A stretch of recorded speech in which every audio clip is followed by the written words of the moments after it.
안녕하십니까. 오늘 말씀은 요한일서 3장 1절에서 24절 말씀을 읽겠습니다.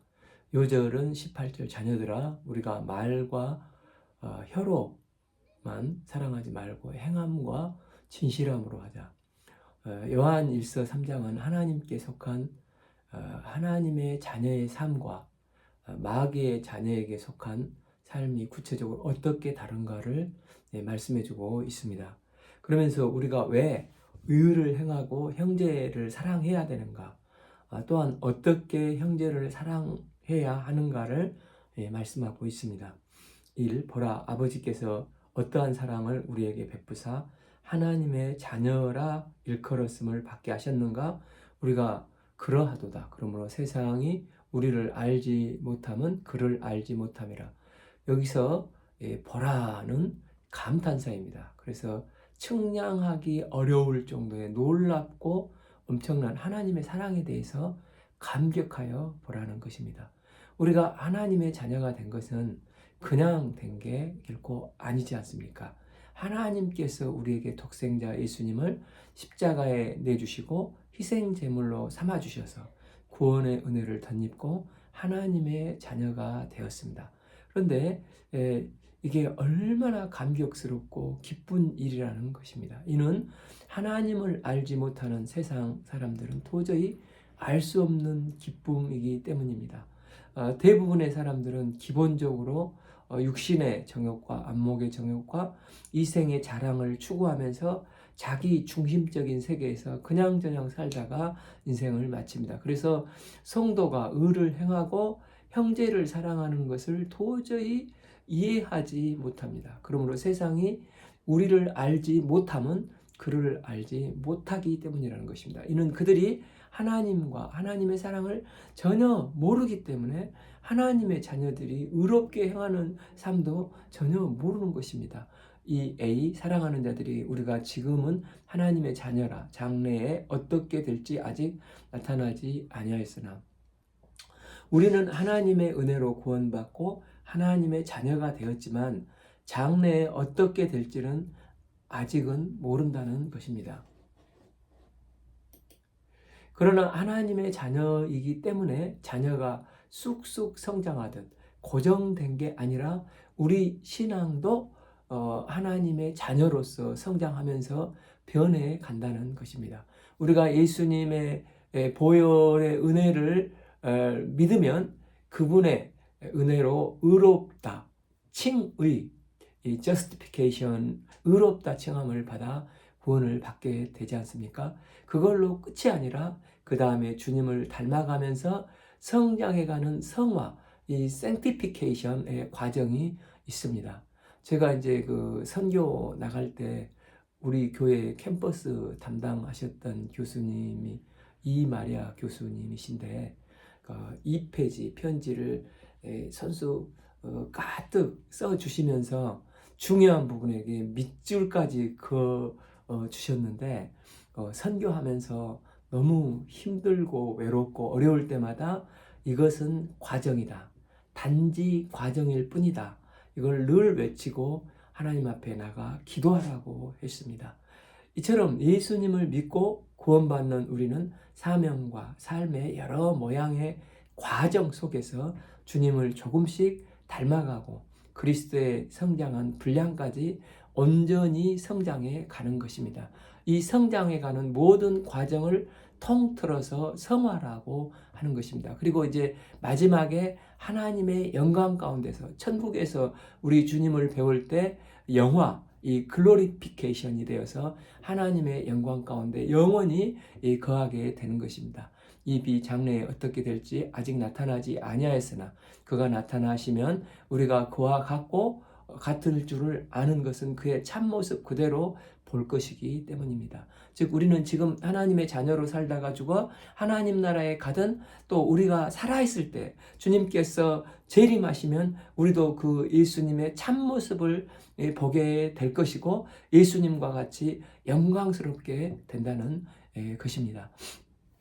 때문에 우리의 정체성은 영원히 사라지지 않는 예수님과 같이 영광스럽게 될 참 소망을 갖는 것입니다. 세상 소망은 앞에 이정 17절에서 읽었듯이 이 세상은 세상도 지나고 그 종욕도 다 지나고 언젠가는 사라지게 됩니다. 그런데 이 모습의 소망은 지나가거나 부활하신 예수님과 함께 영광 가운데 영원히 거하는 참 소망이 우리에게는 있습니다. 이런 소망을 가진 자들은 어떻게 살아가는 것입니까? 참 주를 향하여 이 소망을 가진 자마다 그의 깨끗하심과 같이 자기를 깨끗게 하느니라. 불신자들이 참 소망이 없기 때문에, 눈에 보이는 소망이 전부이기 때문에 내일 죽을 터이니 오늘 잘 먹고 잘 살자, 세상 낙에 집착을 하고 육신의 정욕과 안목의 정욕과 이생의 자랑에 혈안이 되어 살아갑니다. 그래서 세상을 즐기고자 갖은 예를 쓰지 않습니까? 그러나 우리는 장차 주님과 함께 해처럼 밝게 영원히 영광스럽게 살 이 소망이 있기 때문에 더욱더 자신을 더 주님 앞에 깨끗하게 하려고 노력을 하는 것입니다.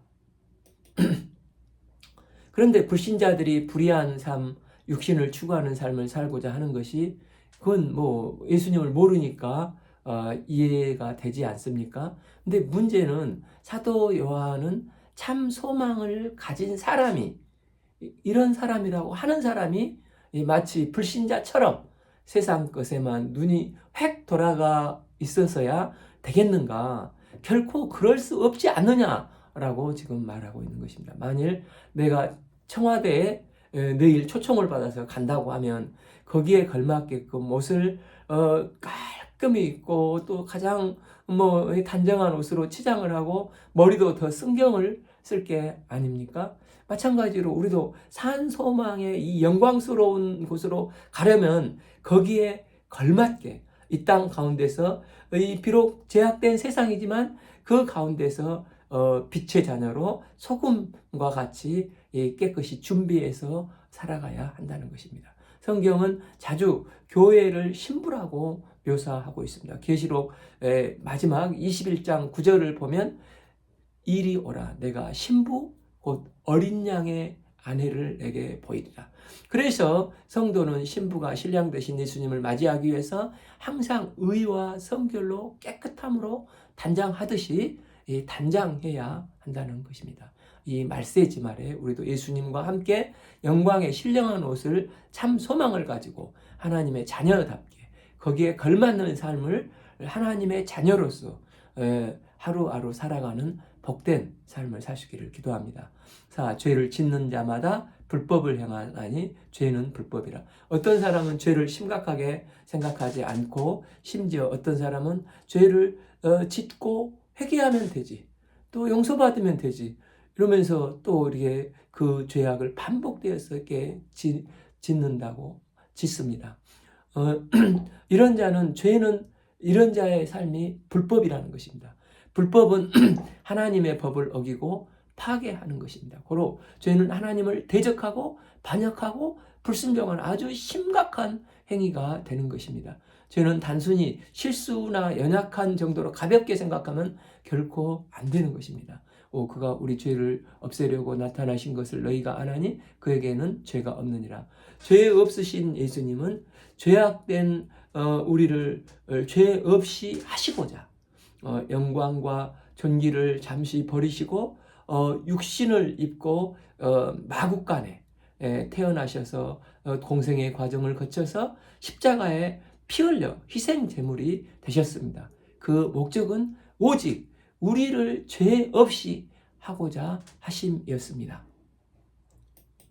따라서 6. 그 안에 거하는 자마다 범죄하지 아니하나니 범죄하는 자마다 그를 보지도 못하였고 그를 알지도 못하였느니라. 예수님을 믿고 그 안에 거하고 예수님 안에 묻어있는 자는 범죄치 않는 자입니다. 그 말은 예수를 믿었다고 해서 죄 안 짓는다는 말은 결코 아닙니다. 죄의 본성을 가진 우리는 세상에 살면서 어떻게 사는 날 죄 안 짓고 살 수 있겠습니까? 비록 죄를 짓지만 그러나 예수 안에서 회개하고 들어가면 죄와 상관없는 사람이 되어 버리는 것입니다. 예수님이 십자가에서 나를 위해서 죽으신 것을 아는 사람이라면 죄 짓는 것을 심각하게 생각하고 회개하고 다시는 반복된 죄를 짓지 않고자 기도하고 이 거룩한 삶을 살고자 애를 쓰는 것입니다. 7. 자녀들아 아무도 너희를 미혹하지 못하게 하라. 의를 행하는 자는 그의 의로우심과 같이 의롭고 8. 죄를 짓는 자는 마귀에 속하나니 마귀는 처음부터 범죄함이라. 하나님의 아들이 나타나신 것은 마귀의 일을 열심히 하려 하심이라. 그래서 문자적으로 죄를 하나도 안 짓는다 그런 뜻이 아니라 신자는 이제 더 이상 근본 마귀의 죄의 종이 되지 않는다는 것으로 에게 지금 말씀을 하고 있는 것입니다. 구 하나님께로부터 난 자마다 죄를 짓지 아니하나니 이는 하나님의 씨가 그 속에 거함이시오 그도 범죄하지 못하는 것은 하나님께로부터 났습니다. 이 말씀도 죄를 안 짓는다는 게 아니라 죄를 지었다 할지라도 하나님 안에 들어가면 죄와 상관없는 사람이 된다는 것입니다. 여기서 하나님의 씨는 이 거듭난 이 부활 생명과 또 성령 하나님을 가리키는 것입니다. 그래서 신자 안에 거듭난 새 생명과 성품 또 성령 하나님의 영원히 내주하시기 때문에 신자는 과거처럼 죄의 종으로 살지 않을 수 있게 되었습니다. 그래서 신자는 죄성은 여전히 남아있기 때문에 죄에 넘어질 수 있습니다. 그러나 과거와 다른 점은 과거에는 성화 자체가 불가능한 사탄의 영역에 속해 있었지만 이제는 예수님이 다스리는 예수님이 통치하시는 의와 생명의 영역으로 옮겨졌기 때문에 이제는 얼마든지 성령님을 의지해서 약속의 말씀을 붙잡고 죄악과 싸우며 거룩한 삶으로 성화되는 게 가능하게 된 인생이 되었다는 것입니다. 사도 요한일서를 쓰는 가장 중요한 논지가 무엇입니까? 그것은 이제 5장 13절을 보면은 내가 하나님의 아들의 이름을 믿는 너희에게 이것을 쓴 것은 너희로 하여금 너희에게 영생이 영생이 있음을 알게 하려 함이니라. 하나님의 아들의 이름을 믿는 자에게 근본 죄와 상관없는 영생이 있음을 확실하게 심어주기 위해서 이 요한복음을 쓴 것입니다. 신앙생활 하면서 우리는 자꾸 어떤 불안감에 이게 빠지냐면 예수를 믿고 그런데 또 연약함으로 죄에 넘어질 수가 있습니다. 이게 또 계속 반복될 수도 있습니다. 그러면 그때 절망하여서 야, 내가 과연 구원받은 사람인가? 정말 구원을 받았다면 어떻게 이 모양 이 꼴로 살지 하면서 자신에 대해서 실망하고 자책하면서 자신의 구원에 대해서 흔들릴 때도 있습니다. 그것은 자기 감정에 의지했기 때문에 그렇습니다. 그러나 우리의 신앙은 감정을 의지해서 된 게 아니라 주님께서 주신 약속의 말씀에 의지해서 되었습니다. 내 감정이 흔들릴 때마다 그래서 약속의 말씀을 붙잡아야 하는 것입니다. 자복하면은 용서해 주신다는 주님의 이 약속의 말씀을 붙잡고 그 안에 있는 모습 그대로 거할 때 그 안에 거하게 되고 아멘 하는 삶을 살게 되는 것입니다. 그러면 나는 자격 없지만 말씀이 일량 미쁘시기 때문에 긍휼의 주님을 의지해서 성경이 그렇다 하면 그런 줄 알고 나는 예수님의 보혈의 십자가를 믿고 자복하면서 용서를 받으며 조금씩 성장해 가는 것입니다.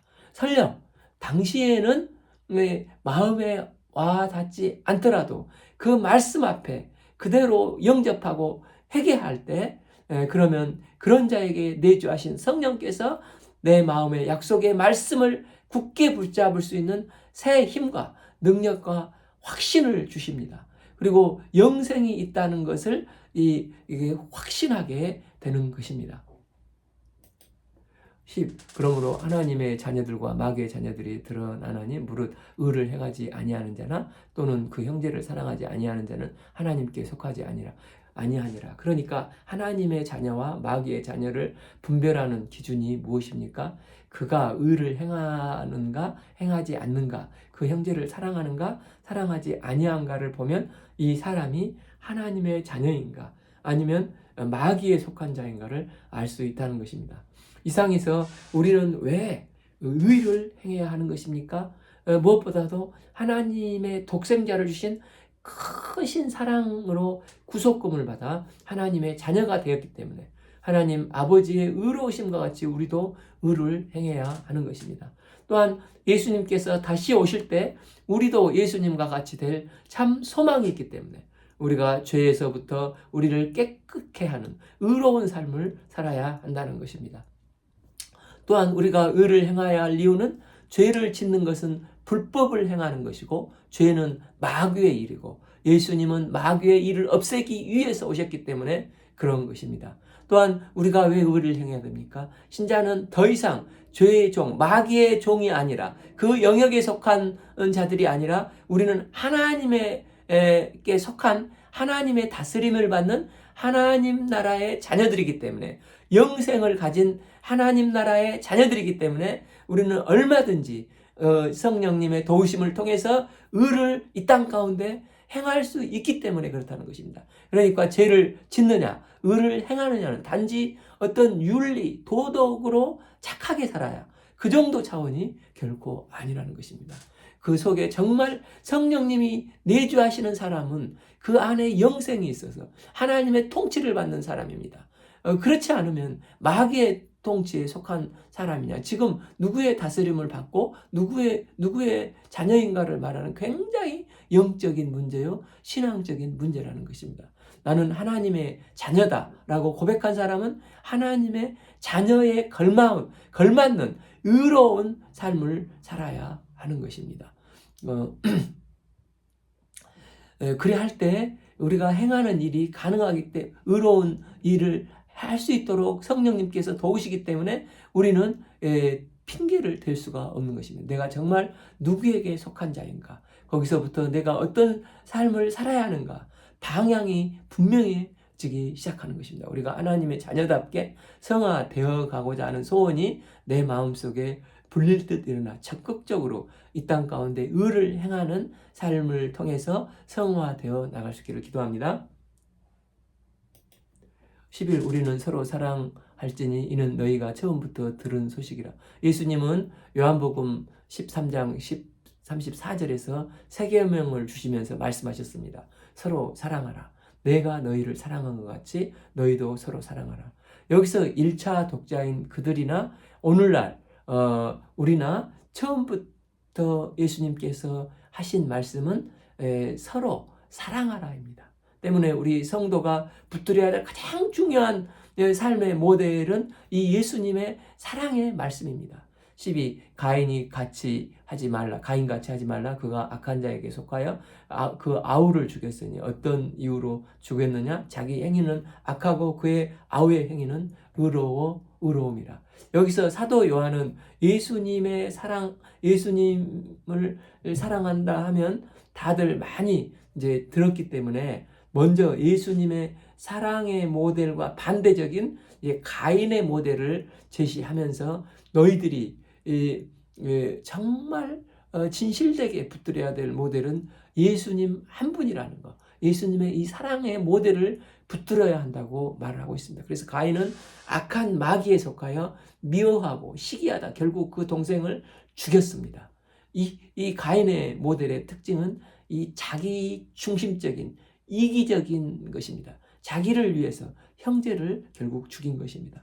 13. 형제들아 세상이 너희를 미워하며도 이상히 여기지 말라. 신자들은 세상에서 미움을 받는 것은 신자들이 세상이 아닌 하나님께 속했기 때문이고 세상과 타협하지 않고 구별된 삶을 살기 때문입니다. 우리가 직장 생활을 해보면 이게 다 드러나지 않습니까? 그러므로 우리는 자기 중심적인 삶을 사는 세상이 우리를 미워해도 우리는 이상히 여기지 말고 도리어 세상이 나를 미워하지 않는 것을 보고 혹 내가 세상과 너무 적당히 타협하고 신자다운 삶을 살지 못해서 이런가? 내 자신의 신앙을 진실되게 돌아보는 체크해보는 계기가 되어야 한다는 것입니다. 14. 우리는 형제를 사랑함으로 사망에서 생명으로 들어간 줄을 알거니와 사랑하지 아니한 자는 사망에 머물러 있느니라. 이 말씀은 우리가 형제를 사랑함으로 사망에서 생명으로 들어갔다는 말이 아니라 사망에서 옮겨서 생명으로 들어간 것이 형제를 사랑하는 것보다 먼저 지금 이제 일어난 것입니다. 왜냐하면 그 형제를 사랑하는 것은 사망에서 옮겨져서 예수 보혈의 피로 생명으로 들어갔기 때문에 이 구원받은 자만이, 이 예수님을 아는 자만이 이 그런 형제를 사랑할 수, 진실된 사랑을 할 수 있기 때문입니다. 세상의 영역에 있는 사람은 이기적인 패턴이 있어서 그중 괜찮아 보이는 사람도 있지만은 근본 그 중심에 있는 사람의 마음을 봐보면 자기에게 있고 자기 중심적입니다. 그래서 자기에게 그 이득이 있는 사람들에게만 정성과 돈과 물질과 시간을 할애를 합니다. 그러나 생명이 있고 예수님께서 형제를 위해서 자기가 희생하신 이 사랑의 모델 예수님을 본받는 사람은 자기 중심적인 이기심을 에서 벗어나서 나는 죽고 예수로 삶으로 예수님이 중심이 되기 때문에 자기 중심적인 이기적인 마음이 들 때마다 주님 앞에 회개하고 마음의 중심에 예수님께서 나를 다스려 주시기 때문에 그를 사랑하고 또 그를 위해서 희생하려고 하는 삶을 애쓰게 되는 것입니다. 결국 가인의 모델과 예수님의 모델의 차이점은 누가 죽느냐는 것이지 않습니까? 내가 죽어서 형제를 살리면 예수님의 모델이 되는 거고 그놈을 시기해서 밟으려고 하고 제거하려고 해서 내가 어찌하든지 살아나려고 하면 그것은 가인의 모델이 되는 것입니다. 그래서 사도 요한은 말합니다. 15. 그 형제를 미워하는 자마다 살인하는 자니 살인하는 자마다 영생이 그 속에 거하지 아니하는 것을 너희가 아는 바라. 누가 형제를 상습적으로 미워하고 있다면 그 사람은 미움과 살인의 속성을 가진 마귀에게 속한 자입니다. 혹 내 안에 그런 가인의 모델의 모습이 언뜻 따라가고 있다면 그것은 진짜 그것은 가짜이기 때문에 당장 그 자리에서 무릎 꿇고 주님께 회개하고 주님 제가 잘못했습니다. 이렇게 회개하고 예수님의 모델을 따라가서 영생에 거하는 자다운 이 복된 인생을 살아야 하는 것입니다. 16. 그가 우리를 위하여 목숨을 버리셨으니 우리가 이로써 사랑을 알고 우리도 형제를 위하여 목숨을 버리는 것이 마땅하니라. 예수 그리스도께서는 우리를 죄와 사망에서 구원하기 위해서 자기 목숨을 버리셨습니다. 예수께서 우리를 위해서 자기 목숨을 버리신 것을 통해서 우리는 비로소 우리를 향한 하나님의 사랑을 알게 되었습니다. 이 구속의 은혜를 확실히 깨달았다면 정말 내가 비단에 거하는 빛의 자녀, 의의 자녀가 되었다는 것이 정말 느껴지고 감사한다면 나도 형제를 위해서 희생하고 심지어 목숨을 버리는 데까지 나가는 자세가 마땅하다는 것입니다. 그런데 이런 은혜와 감격과 감사가 있다고 하면서도 17. 누가 이 세상의 재물을 가지고 형제의 궁핍함을 보고도 도와줄 줄 마음을 닫으면 하나님의 사랑이 어찌 그 속에 거하겠느냐는 것입니다. 왜냐하면 하나님이 우리를 사랑하는 것과 우리가 형제를 사랑하는 것은 분리해서 나는 하나님은 사랑하는데 그러나 저 미운 형제는 사랑하지 않아. 이것은 있을 수 없는 불가능한 일이라는 것입니다. 따라서 정말 예수님을 믿고 영생을 얻은 하나님의 자녀라면 빛의 자녀라면 하나님 안에 거하게 되었다면 우리는 어떻게 해야 된다는 것입니까? 18. 자녀들아 우리가 말과 혀로만 사랑하지 말고 행함으로 진실함으로 하자. 말과 혀로만 머리로만 또 사랑해야지. 그러나 실제 행함과 진실함을 하지 않으면 그건 형제를 사랑하는 게 아니라는 것입니다. 그래서 머리로만 사랑해야지 하지 않고 행함과 진실함으로 당연히 자연스럽게 형제를 도와줘야 하는 것입니다. 그래서 진실한 사랑은 다른 사람을 구체적으로 돕는 행함으로 증명이 된다는 것입니다. 형제가 어려움을 겪고 있다면 그 형제를 위해서 진정으로 기도해주고 또 나도 바쁘지만 시간을 내서 만나 또 위로해주고 또 들어주고 나의 나에게 조금이라도 또 물질적인 여유가 있다면 식사도 함께하고 커피도 마시고 또 뭐 도울 수 있는 부분은 어느 정도 도울 수 있는 그런 수고로 나타나야 한다는 것입니다. 19. 이로써 우리가 진리에 속한 줄을 알고 또 우리 마음을 주 앞에서 굳세게 하려니 20. 이는 우리 마음이 혹 우리를 책망할 일이 있어도 하나님은 우리 마음보다 크시고 우리 모든 것을 아시기 때문이라. 왜냐하면 우리가 하나님께 속한 자로서 의를 행하고 형제를 사랑하려고 애쓰지만 우리의 연약함으로 실패할 때가 있습니다. 그때 우리는 스스로 자책할 수 있습니다. 그러나 하나님은 우리의 연약함과 허물을 다 아시는 미쁘신 하나님이십니다. 우리의 마음보다도 크시기 때문에 우리를 위해서 독생자 예수님을 주셔서 우리를 다 용서하시고 또 의롭게 칭해 주셨습니다. 하나님의 마음은 온 우주보다도 크셔서 우리를 이해하시고 자비롭게 대하시고 용서하시는 은혜의 하나님이십니다. 우리는 이 마음을 굳세게 그래서 우리는 마음을 굳게 할 수 있습니다. 22. 사랑하는 자들아 만일 우리 마음이 우리를 책망할 것이 없으면 하나님 앞에 담대함을 얻고 22. 무엇이든지 구하는 바를 그에게서 받나니 이는 우리가 그의 계명을 지키고 그 앞에서 기뻐하시는 것을 행함이라. 왜냐하면 우리가 하나님의 계명을 지키고 하나님 앞에서 하나님이 기뻐하시는 것을 행하기 때문입니다. 즉 응답받는 기도의 조건은 우리가 그의 계명을 지키는 것과 그의 기뻐하시는 바를 행하는 것입니다. 마치 자식이 부모를 기쁘게 하고 말을 잘 들으면 어린 자녀가 해달라고 하는 것을 다 자녀이기 때문에 그렇지만은 다 해주고 싶지만 부모 말도 안 듣고 막 사달라고만 계속 하고 이렇게 하면은 참 마음이 참 사주지만은 마음이 그렇게 이렇게 기쁘지 않지 않습니까? 여기서 하나님이 우리에게 주시는 구약 계명이나 예수님이 주신 이 새 계명은 결국 하나인데 그게 무엇이라는 것입니까? 23. 그의 계명은 이것이니 곧 아들 예수 그리스도의 이름을 믿고 그가 우리에게 주신 계명으로 서로 사랑할 것이니라. 신구약 전체를 통틀어서 계명은 하나인데 그것은 그 아들 예수 그리스도의 이름을 믿고 그 은혜와 사랑에 감격하고 감사해서 하나님 사랑과 이웃을 서로 사랑하게 행하는 것이 계명이라는 것입니다. 24. 그의 계명을 지키는 자는 주 안에서 거하는 주는 그의 안에 거하시니 우리에게 주신 생명으로 말미암아 그가 우리 안에 거하시는 줄을 우리가 아느니라. 우리가 예수님을 믿고 계명대로 서로 사랑하게 되면 주 안에 거하고 주는 우리 안에 거하시는 상호 내주가 이루어지게 된다는 것입니다. 사도 요한은 이전에는 예수님의 제자로 따라다니기는 했지만 어떻게 하면 다른 제자들을 누르고 좌책용 우백포로서 높아질 수 있을까 생각했습니다. 또 심지어 이를 위해서 어머니 치맛바람까지 이용했던 사람이었습니다. 또 조금이라도 자기에게 소홀히 하면 불벼락으로 꼬실라 버릴까요 하는 혈기 충만한 자였습니다.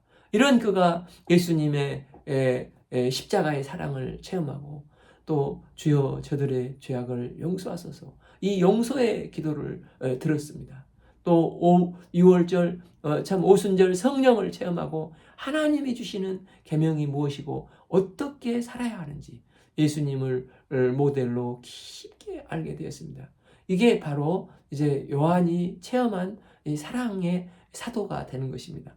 우리도 하나님께 속한 자녀답게 의를 행하고 행함과 진실함으로 이웃과 형제를 사랑하는 복된 삶으로 하나님 자녀다운 그런 삶을 사시기를 기도합니다. 오늘 말씀은 요한 1서 3장 1절에서 24절 말씀을 읽었습니다.